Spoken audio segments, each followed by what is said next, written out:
पाली बौद्ध साहित्याच्या अंतर्गत जो तिसरा महत्त्वाचा साहित्यांचा भाग आहे त्याला अठ्ठकथा असं म्हणतात। अठ्ठकथा या शब्दाचा अर्थ होतो अर्थकथा।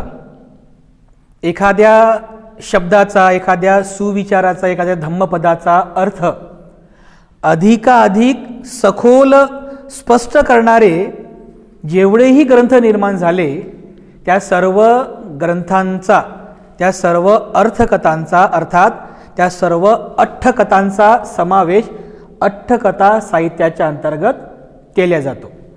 अठ्ठकथा साहित्यांचा कालावधी इतिहासात सांगितल्याप्रमाणे इसवी सन 400 म्हणजे 4थं शतक ते इसवी सन पर्यंत 6व्या शतकापर्यंत या 200 वर्षाच्या कालावधीमध्ये या अठ्ठकथा साहित्यांची निर्मिती झाली अशा प्रकारच्या इतिहासामध्ये आपल्याला वाचायला मिळते। तेव्हा आपण पाहतो की तिसऱ्या धम्मसंगीतीमध्ये भिक्षू महेंद्र जे होते, भिक्षू महेंद्र श्रीलंकेला गेले। श्रीलंकेला त्यांनी आपल्यासोबत त्रिपिटक पण नेलं होतं, म्हणजे आपल्या ब्रेनमध्ये असं हातामध्ये ग्रंथ नव्हते नेले, आपल्या ब्रेनमध्ये पूर्ण मुखोद्गत केलेलं, पाठांतर केलेलं पूर्ण त्रिपिटक श्रीलंकेमध्ये भिक्षू महेंद्र घेऊन गेले होते। तर असं म्हणतात की फक्त त्रिपिटकच नाही तर त्रिपिटकासोबत काही अठ्ठकथा सुद्धा, त्रिपिटकासोबत काही अठ्ठकथा सुद्धा ते श्रीलंकेला घेऊन गेले होते। म्हणजे अठ्ठकथा लिहिण्याची सुरुवात ही भारतामध्ये झालेली आहे। सम्राट अशोकाच्या काळापासून, म्हणजे भिक्षू महेंद्र यांच्या पुढाकारामध्ये त्या अठ्ठकथांची निर्मिती झाली। तर ज्या अठ्ठकथा भिक्षू महेंद्र श्रीलंकेला घेऊन गेले त्या काही अठ्ठकथा आहेत, त्या आपण लिहूया। जसं मी आपल्याला आताच सांगितलं की भिक्षू महेंद्र श्रीलंकेला धम्म प्रचाराकरिता गेले आणि या अंतर्गत या धम्म प्रचारामध्ये ते आपल्यासोबत त्रिपिटक पण सोबत घेऊन गेले। इतिहासामध्ये असं सांगितलेलं आहे की या म्हणजे भिक्षू महेंद्र श्रीलंकेला त्रिपिटक तर घेऊन गेलेच, पण यासोबत भिक्षू महेंद्र आपल्यासोबत या 7 अठ्ठकथा सुद्धा सोबत घेऊन गेले। मी अगोदर तुम्हाला सांगितलं की त्रिपिटकामधील काही महत्त्वपूर्ण सूत्रांचं, काही महत्त्वपूर्ण शब्दांचं अधिकाधिक सखोल विवेचन करणारे, अर्थ सांगणारे जे ग्रंथ निर्माण झाले त्या ग्रंथांना अर्थकथा असं म्हणतात, अर्थात त्यांना अठ्ठकथा असं म्हणतात। या अठ्ठकथांचा जो इतिहास आपण पाहत आहोत की इसवी सनाच्या 4थ्या शतकापासून तर 6व्या शतकापर्यंत या 200 वर्षाच्या कालावधीमध्ये ह्या अठ्ठकथा साहित्यांची निर्मिती झाली। मग जेव्हा आपण याची पार्श्वभूमी पाहतो तर ज्यावेळेस भिक्षू महेंद्र श्रीलंकेला गेले धम्म प्रचाराकरिता आणि त्या ठिकाणी त्यांनी सोबत त्रिपिटक सुद्धा सोबत घेऊन गेले होते, तर असं म्हणतात की या त्रिपिटकासोबत ते या 7 प्रकारच्या अठ्ठकथा सुद्धा सोबत घेऊन गेले होते। म्हणजे याचा अर्थ की अठ्ठकथा सुरुवात आहे, ही सुरुवात भारतामध्येच झालेली आहे। सुरुवात जी आहे भारतात झालेली आहे, पण जे लिपिबद्ध जे झालेलं आहे ते कुठे श्रीलंकेत झालं, कारण तोपर्यंत भारतामध्ये त्रिपिटक पण लिपिबद्ध झालं नाही, अठ्ठकथा पण लिपिबद्ध झालं नाही। त्रिपिटक लिपिबद्ध करण्यात आलं होतं, त्यासोबतच ह्या ज्या अठ्ठकथा आहेत या अठ्ठकथा सुद्धा लिपिबद्ध करण्यात आल्या होत्या। त्यामुळे आपण असं म्हणू शकतो ऐतिहासिक दृष्टीने की त्रिपिटक लिहिण्याची जी सुरुवात आहे ती कुठे झाली? श्रीलंकेमध्ये। म्हणजे भारतात जरी झाली असेल पण लिपिबद्ध कुठे झालं? श्रीलंकेमध्ये झालं। तर ऐतिहासिक दृष्टीने आपण असं म्हणू शकतो की या अठ्ठकथांची जी सुरुवात आहे किंवा निर्मिती जी आहे ती कुठे झाली? श्रीलंकेमध्ये। श्रीलंकेच्या अनुराधापूर या ठिकाणी, श्रीलंकेमध्ये अनुराधापूर या ठिकाणी या अठ्ठकथा लिहिण्याला सुरुवात झाली। पण जेव्हा ही ज्या अठ्ठकथा आहेत ह्या अठ्ठकथा अगोदर महेंद्र यांनी म्हणजे संपादित केल्या होत्या, यांची निर्मिती केली होती, तर ह्याच्या काही अठ्ठकथा आहेत, जसं हे महाअठ्ठकथा आहे. ही महाअठ्ठकथा सुत्त पिटकवर लिहिण्यात आली होती. विनय पिटक वर कुरुंदी ही अठ्ठकथा होती. त्रिपिटकामधलं जे सुत्त पिटक आहे त्या सुत्त पिटकांवर महाअठ्ठकथा भिक्षू महेंद्र यांनी संपादित केलेली आहे. त्रिपिटकातील जे विनय पिटक आहे त्यावरती कुरुंदी नावाची अठ्ठकथा निर्माण केल्या गेलेली आहे. आणि अभिधम्म पिटकावर महापच्चई अशा प्रकारची अठ्ठकथा भिक्षू महेंद्र यांनी निर्माण केलेली आहे. पण ज्यावेळेस भिक्षू महेंद्र हे सगळ्या अठ्ठकथा श्रीलंकेला घेऊन गेले आणि श्रीलंकेला जाऊन श्रीलंकेमध्ये पहिल्यांदा त्रिपिटकाचं आणि सोबतच अठ्ठकथांना लिपिबद्ध श्रीलंकेमध्ये करण्यात आलं. आणि म्हणून आपण असं म्हणू शकतो की अठ्ठकथा लिहिण्याची सुरुवात किंवा त्याची निर्मिती जी आहे ही श्रीलंकामध्ये झाली, श्रीलंकेच्या अनुराधापूर या ठिकाणी झाली. बघा वाचून दाखवतो. महाअठ्ठकथा, कुरुंदी, महापच्चई, अंध अठ्ठकथा, संख्येय अठ्ठकथा, आगम अठ्ठकथा आणि अचिरियानंग अठ्ठकथा, एकूण 7 अठ्ठकथा भिक्षू महेंद्र यांनी निर्माण केलेल्या आहेत. मग ह्या अठ्ठकथा, ह्या ज्या काही अठ्ठकथा होत्या, या अठ्ठकथा आणि त्रिपिटकाचं अध्ययन, अभ्यास करणे, त्याचा अभ्यास करणे बऱ्याच वर्षांपर्यंत श्रीलंकेमध्ये सुरू होतं. कारण श्रीलंका त्यावेळेस बौद्ध राष्ट्र म्हणजे बौद्ध देश होता. बौद्ध धर्माचा खूप मोठ्या प्रमाणामध्ये प्रचार आणि प्रसार झाला होता. त्या ठिकाणी त्रिपिटकसुद्धा लिपिबद्ध करण्यात आलं होतं. ह्या अठ्ठकथासुद्धा सिंहली भाषेमध्ये लिपिबद्ध करण्यात आल्या होत्या. आणि बऱ्याच पुढील शतकांपर्यंत या सर्व अठ्ठकथांचा अभ्यास त्या ठिकाणी केला जात होता. परंतु आपण पाहतो की नंतरच्या काळामध्ये भारतामध्ये जे काही बौद्ध साहित्य आहे हे बौद्ध साहित्य फार कमी प्रमाणामध्ये उपलब्ध होतं. भारतामध्ये बौद्ध साहित्य फार कमी प्रमाणात उपलब्ध होतं आणि त्यामुळे या साहित्याच्या जगतामध्ये ज्यांच्या धम्म कार्यामुळे, ज्यांच्या साहित्यिक कार्याला बौद्ध जगत कधीही विसरू शकत नहीं, जिनके साहित्य कार्य को कभी भी बौद्ध जगत भूल नहीं सकता, इतना महान कार्य जिन्होंने किया, जो बुद्धिस्ट स्कॉलर बौद्ध जगत में हो गए हैं, बौद्ध जगतात जे बौद्धिस्ट स्कॉलर होऊन गेले, ज्यांनी खऱ्या अर्थाने या अठ्ठकथ निर्मितीला चालना दिली, प्रेरणा दिली, ज्यांच्यामुळेच आज आपल्याला या अठ्ठकथा साहित्यांचं वाचन करता येतं, जिनकी वजह से आज हम अठ्ठकथा पढ़ सकते हैं. जिन्होंने शुरुआत की वो शुरुआत जिन्होंने की, ज्यांनी सुरुवात केली ते आहेत बुद्ध दत्त, आचार्य बुद्ध दत्त, ज्यांना पालीचे आद्य अठ्ठकथाचार्य म्हणतात. पालीचे आद्य अठ्ठकथाचार्य आचार्य बुद्ध दत्त, ज्यांनी श्रीलंकेमध्ये जाऊन, हे श्रीलंकेला गेले, श्रीलंकेमध्ये जाऊन त्यांनी तेथील त्रिपिटकाचा अभ्यास केला, तिथल्या त्या सिंहली भाषेतल्या त्रिपिटकाचा अभ्यास केला, या अठ्ठकथांचा अभ्यास केला आणि या अठ्ठकथांवर आधारित परत अठ्ठकथा लिहिल्या, त्रिपिटकांवर आधारित काही अठ्ठकथा लिहिल्या. अठ्ठकथांच्या साहित्यामध्ये ज्यांना पालीचे आद्य अठ्ठकथाचार्य असं म्हणतात ते भदंताचार्य बुद्ध दत्त श्रीलंकेला गेले. श्रीलंकेमध्ये जाऊन त्यांनी तिथे असलेल्या त्रिपिटकाचं अध्ययन केलं. तिथे असलेल्या ह्या ज्या काही अठ्ठकथा होत्या, ज्या सिंहली भाषेमध्ये होत्या, ह्या सर्व अठ्ठकथांचं अध्ययन केलं आणि तिथे बऱ्याच वर्षांपर्यंत राहून त्यांनी तिथे अठ्ठकथा लिहिल्या. ज्या अठ्ठकथा भदंताचार्य बुद्ध दत्त यांनी लिहिल्या त्या अठ्ठकथा ह्या आहेत. विनय विनिश्चय, अर्थातच विनय पिटक जे आहे, त्रिपिटकाचं जे विनय पिटक आहे त्या विनय पिटकांवर जी अठ्ठकथा लिहिली आहे त्याचं नाव आहे विनय विनिश्चय. अभिधम्म पिटकावर जी अठ्ठकथा भदंताचार्य बुद्ध दत्त यांनी लिहिली ते म्हणजे अभिधम्मावतार. मधुरमत्त विलासिनी जो बुद्धवंश नावाचा ग्रंथ आहे खुद्दक निकाय अंतर्गत, त्या बुद्धवंश ग्रंथावर जी अठ्ठकथा लिहिली त्या अठ्ठकथाचं नाव आहे मधुरमत्थ विलासिनी. अशा या महत्त्वाच्या अठ्ठकथा भदंताचार्य बुद्धदत्त यांनी लिहिलेले आहेत. म्हातारपण असल्यामुळे, म्हातारे असल्यामुळे त्यांना आपलं अर्धवट काम सोडून, त्यांना कारण काम खूप मोठं होतं ना, ते काम बहुत बड़ा था, पूरा त्रिपिटक पढ़ना था, सिंहली अट्ठकथा पढ़नी थी, पूरा अध्ययन करना था, काम बहुत बड़ा था हो. परंतु ते अर्धवट काम सोडून त्यांना भारतामध्ये परत यावं लागलं.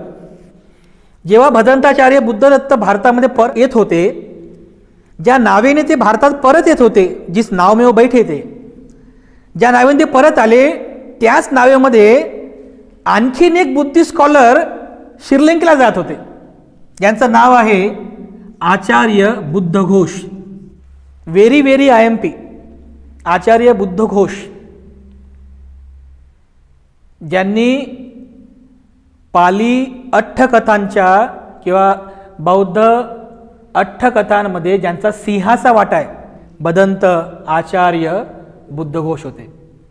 तर ज्या वेळेस भदंताचार्य बुद्धदत्त भारतामध्ये परत येत होते, त्याच वेळेला आचार्य बुद्धघोष हे श्रीलंकेमध्ये जात होते आणि त्या नावेमध्ये त्यांची भेट झाली. कोणाची? भदंत बुद्धदत्त आणि बुद्धघोषांची.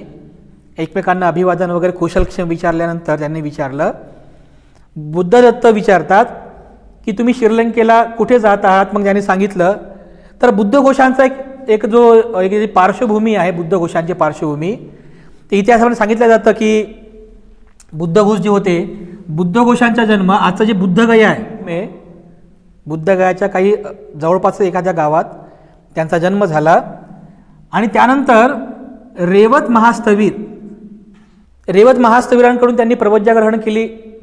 यांच्या मार्गदर्शनामध्ये त्यांनी बऱ्याच वर्षांपर्यंत बौद्ध धम्म तत्वज्ञानाचं अध्ययन केलं.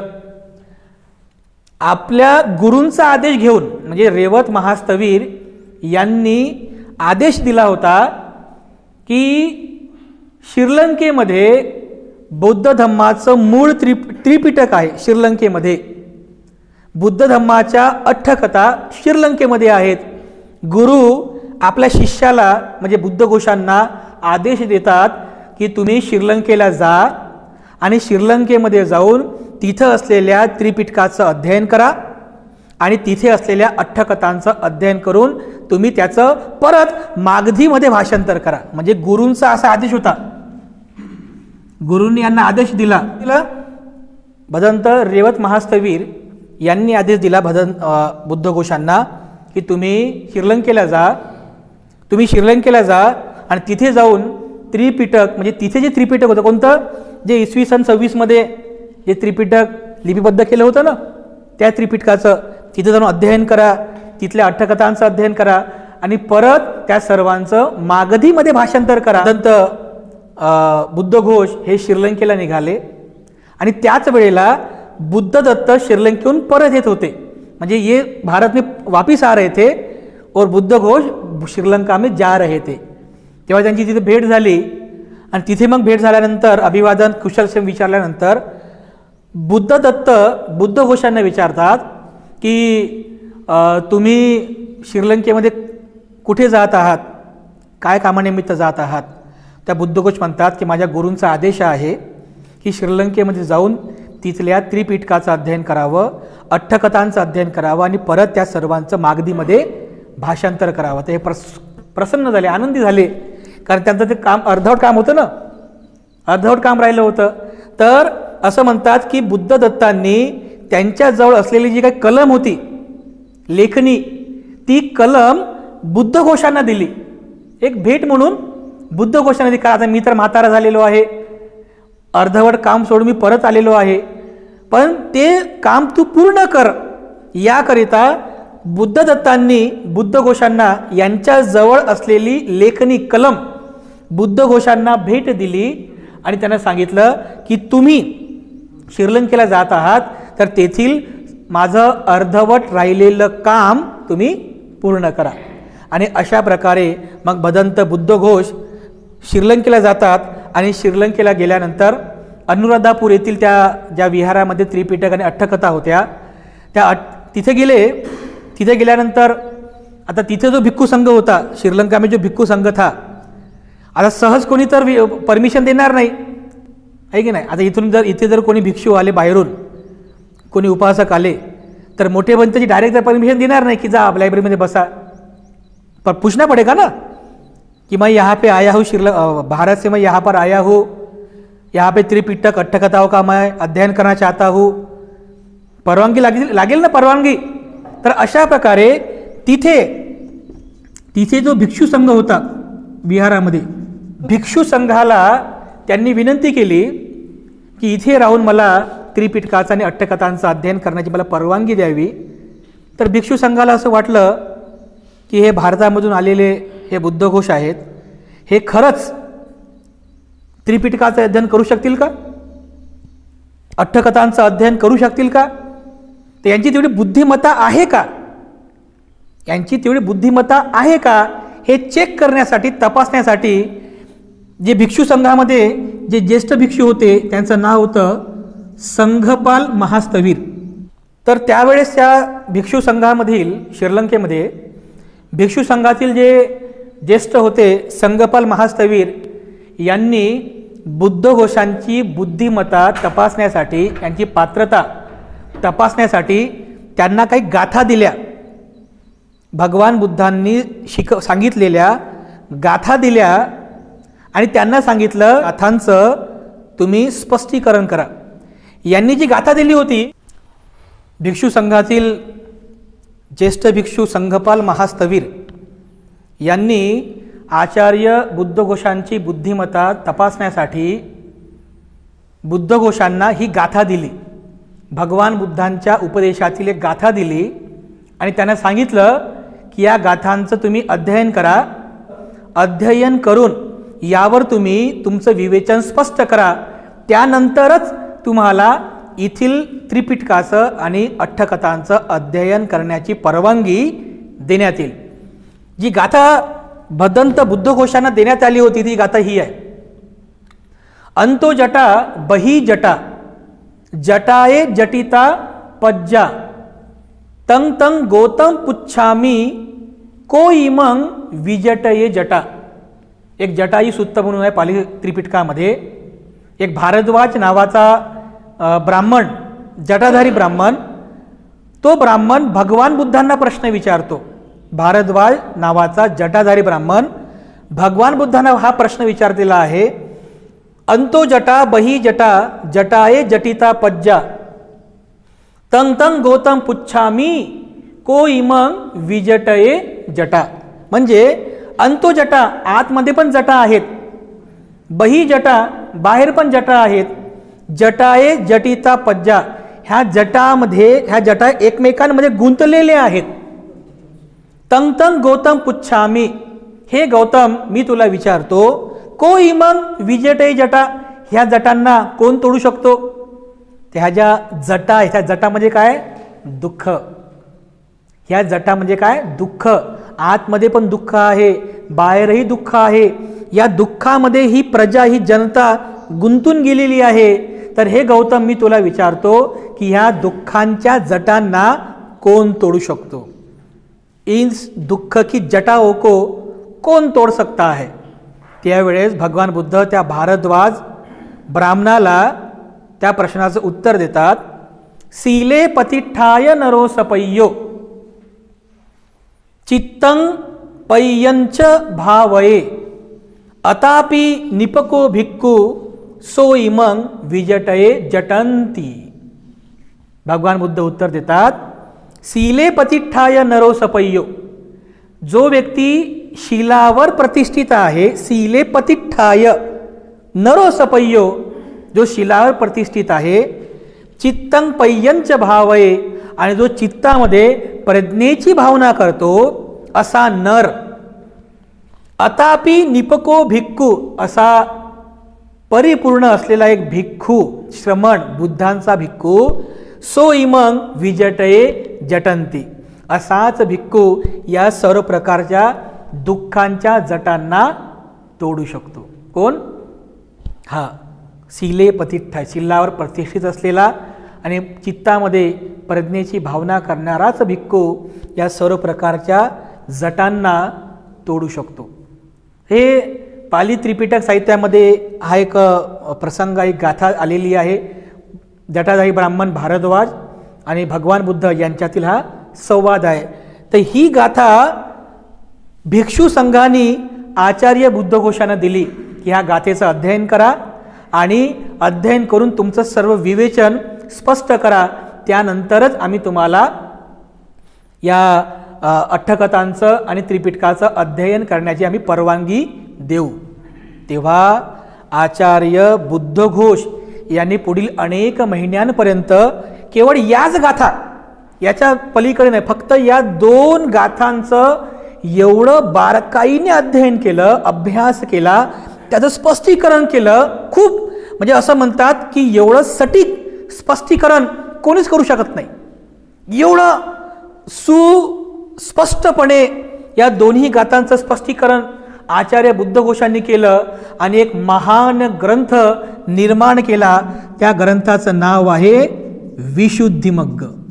ह्या फक्त 2 गाथांचं अध्ययन करून त्यांनी पाली अठ्ठकथा साहित्यातील किंबहुना संपूर्ण पाली जगतातील, पाली साहित्य जगतातील ज्याला अनमोल रत्न म्हणतात, अनमोल रत्न, तो म्हणजे हा विशुद्धिमग्ग ग्रंथ आहे. म्हणजे बौद्ध धम्माचं साहित्य या ग्रंथाशिवाय पूर्ण होऊ शकत नाही. अनमोल रत्न म्हणतात या ग्रंथात. अनमोल, अनमोल चीज आहे. ज्यांना कुणाला जर बौद्ध तत्वज्ञानाचा डीप अभ्यास करायचा असेल तर त्यांनी या ग्रंथाचं पठन करणं खूप आवश्यक आहे. हमारे एक बड़े भंते जी है जिन्होंने हमको ये सब पढ़ाया, खूप विद्वान आहेत, भदंत धम्मसेवकजी महाथेरो. ते म्हणतात की विशुद्धिमग्ग ग्रंथ कमीत कमी मी 50 वेळेस वाचला. कमीत कमी 50 बार 50 वेळेस हा ग्रंथ मी वाचला, पण अजूनही हा ग्रंथ मला परिपूर्ण समजलेला नाही. म्हणजे बघा किती हा ग्रंथ डीप असेल. अत्यंत म्हणजे सखोल विवेचन केलेलं आहे विशुद्धिमग्ग या ग्रंथाचं. यावरून तुमच्या लक्षात येईल की हा ग्रंथ किती महत्त्वाचा आहे. भदंत बुद्धघोषांच्या सर्व साहित्य कृतीतील अनमोल कृती म्हणजे विशुद्धिमग्ग हा ग्रंथ आहे. तर अशा प्रकारे हा विशुद्धिमग्ग ग्रंथ त्यांनी लिहिला. एक सर्वोत्कृष्ट ही कृती आहे. या ग्रंथाचा जो मूळ विषय आहे तो आहे शील, समाधी आणि प्रज्ञा. शील निर्देश, समाधी निर्देश आणि प्रज्ञा निर्देश अशा या ग्रंथाचे 3 भाग आहेत आणि प्रत्येक भागामध्ये त्यांनी निर्देशवार शीलाचं विवेचन केलेलं आहे, समाधीचं विवेचन केलेलं आहे आणि प्रज्ञेचं विवेचन केलेलं आहे. अशा प्रकारे या 3 भागामध्ये आचार्य बुद्धघोषांनी शील, समाधी आणि प्रज्ञा या 3ही तत्वाचं खूप सखोल असं विवेचन या ग्रंथामध्ये केलेलं आहे. एकूण 23 भागामध्ये याचं विवेचन केलेलं आहे. जेव्हा तुम्ही हे शील निर्देश हा ग्रंथ वाचाल, ह्या म्हणजे शील निर्देश हे प्रकरण वाचाल, तर यामध्ये 13 प्रकारच्या धूतांगाचं वर्णन आहे. ते आहे या सोबत काही शीलाचे प्रकार सुद्धा सांगितले आहे, जसं पातिमुख संवरशील, इंद्रिय संवरशील, आजीव परिशुद्धशील, सन्नित श्रितशील. शील निर्देशमध्ये 13 प्रकारच्या धूतांगाचं वर्णन केलेलं आहे. धूतांगाचं वर्णन आहे. आता आपण फक्त शीलच म्हणतो, पण हे शीलाचे प्रकार आहेत. कोणते कोणते प्रकार आहेत तर मग पातिमुख संवरशील जे आपण पालन करतो, इंद्रिय संवरशील म्हणजे इंद्रियांवरती संयम ठेवणारी शील, सन्नितशील एखाद्या शर्मनाला ज्याचं पालन करावं लागते असे शील, आजीव परिशुद्धशील. अशा वेगवेगळ्या पद्धतीने शीलाचं वर्णन शील निर्देशमध्ये आचार्य बुद्धघोषांनी केलेलं आहे. म्हणजे फार अनमोल ग्रंथ आहे. हा ग्रंथ आपण सर्वांनी वाचायला पाहिजे.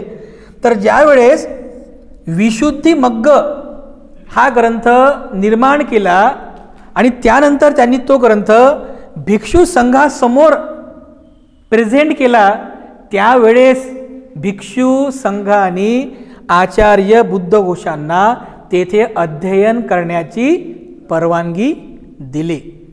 ज्यावेळेस या ग्रंथाचं पठन त्या ठिकाणी झालं, तर या ग्रंथाच्या पठनावरून भदंत बुद्धघोषांची जेवढी प्रखर बुद्धिमत्ता बघून त्यावेळेस आजही श्रीलंकेमध्ये त्यांना मैत्रीय बुद्धाची उपमा देतात. बुद्धघोषांना श्रीलंकेमध्ये मैत्रीय बुद्धाची उपमा देतात.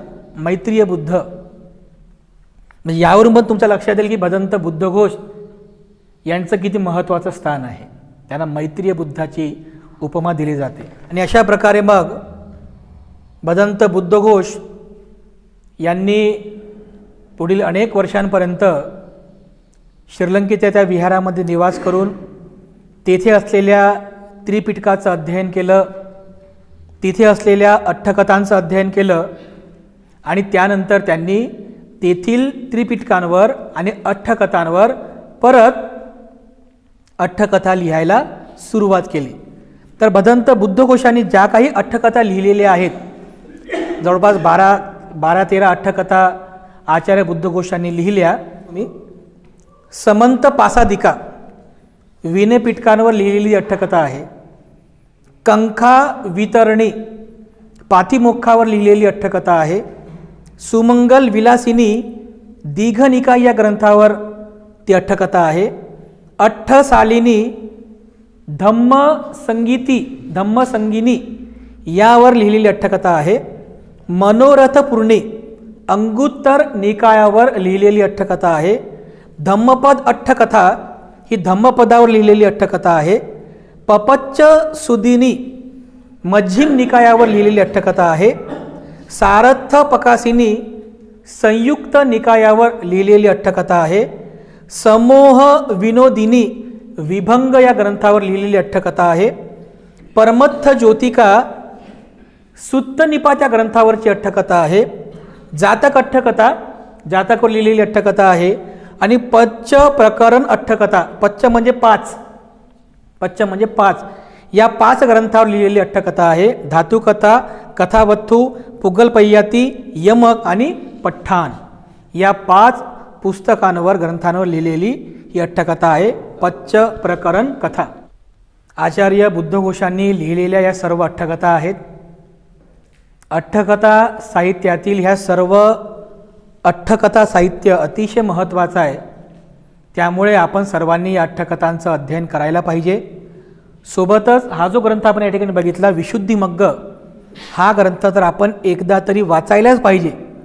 नाही समजलं परत एकदा वाचा. जेवढं तुम्हाला ते ग्रंथ समजेल ते तुमच्या लाभाचं आहे, ते तुमच्या फायद्याचं आहे. त्यामुळे हा ग्रंथ आपण नक्की वाचायला पाहिजे. तर अशा प्रकारे भदंताचार्य बुद्धदत्त यांचा इतिहास अठ्ठकथा निर्मितीचा तो आपण बघितला. आचार्य बुद्धघोष ज्यांना मैत्रीय बुद्ध असं म्हणतात श्रीलंकेमध्ये, त्यांचा अठ्ठकथा निर्मितीचा इतिहास आपण बघितला. त्यांनी ज्या ज्या अठ्ठकथा लिहिल्या ह्या एकूण 12 अठ्ठकथा आपण या ठिकाणी बघितलेल्या आहे. ज्यांचं या अठ्ठकथा निर्मितीमध्ये महत्त्वपूर्ण वाटा आहे त्यांचं नाव आहे धम्मपाल.